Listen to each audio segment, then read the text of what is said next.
শ্ৰীমন্ত শংকৰদেৱ নাজিৰা জিলা শাখাই আপোনাৰ খবৰ মিডিয়াৰ যোগেদি আমি অসমৰ বিভিন্নজনক এটা বাৰ্তা দিব বিচাৰিছোঁ।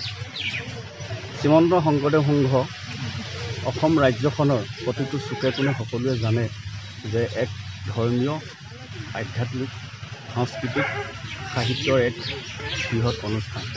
এই অনুষ্ঠানে বিগত ৯৪টা বৰ্ষ ৰাজ্যখনৰ বিভিন্ন প্ৰান্তত বিভিন্ন ক্ষেত্ৰখনত যথেষ্ট বৰঙণি আগবঢ়াই আহিছে। শ্ৰীমন্ত শংকৰদেৱ সংঘই এক নিৰ্দিষ্ট সংবিধানৰ গণ্ডিৰ ভিতৰত থাকি কাম কৰে। শ্ৰীমন্ত শংকৰদেৱ সংঘৰ যিখন সংবিধান, সেই সংবিধান ভাৰতীয় সংবিধানৰ আধাৰত গুৰুজনাৰ নীতি নিবন্ধৰ তাত সন্নিৱিষ্ট কৰি এখন সংবিধান প্ৰস্তুত কৰিছে। এই সংবিধানভাগি কেৱল এজন বা দুজন ভকতে গোট খাই কৰা নহয়। আমি প্ৰাথমিকৰ পৰা আঞ্চলিক জিলা মূল এই চাৰিখলপীয়া ভকত একত্ৰিত হৈ এখন সংবিধান প্ৰস্তুত কৰা হৈছে।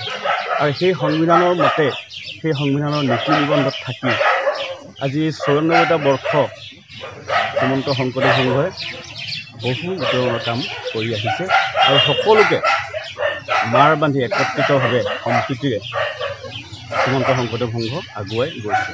আৰু শ্ৰীমন্ত শংকৰদেৱ সংঘৰ যি লক্ষ্য আৰু উদ্দেশ্য, গুৰুজনাৰ কৃষ্টি সংস্কৃতি বিশ্ব দৰবাৰলৈকে লৈ যোৱা, আৰু এই ক্ষেত্ৰত প্ৰজন্ম অনুসৰি নৃত্য, গীত, নৃত্য, সাহিত্য, সংস্কৃতি দিব লাগে, সেইখিনি দিছে।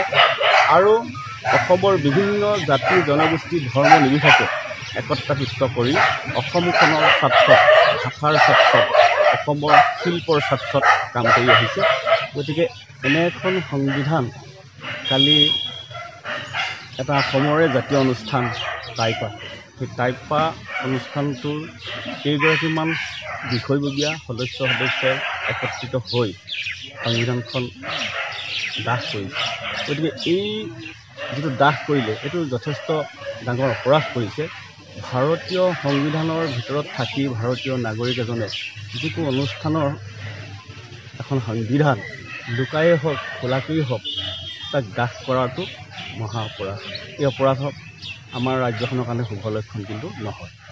আমি এই শুভ লক্ষণটো নহয় বুলি ভাবিয়ে আমাৰ সমস্ত ভকত বান্ধৱ আইমৃত্যসকলে যথেষ্ট দুখ পাইছে যে আমি যিখন সংবিধানক লৈ আজি ৯৪টা বৰ্ষ অতিক্ৰম কৰিছোঁ, আৰু সকলোকে এই অসমত থকা বিভিন্ন যিমানটা আমাৰ জনগোষ্ঠী আছে সকলোকে একত্ৰিত কৰি আগবাঢ়িছে।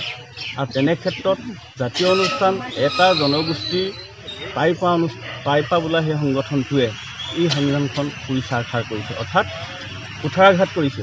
গতিকে আমি এটা আগবাঢ়ি যোৱা ৰাজ্যখনৰ স্বাৰ্থত কাম কৰি অহা এটা অনুষ্ঠানৰ যি মুৰব্বী সংবিধান, আমাৰ এটা সেই পবিত্ৰ সংবিধানখনক তেখেতলোকে অৱমাননা কৰিছে। গতিকে ইয়াৰ এটা বিচাৰ লাগে।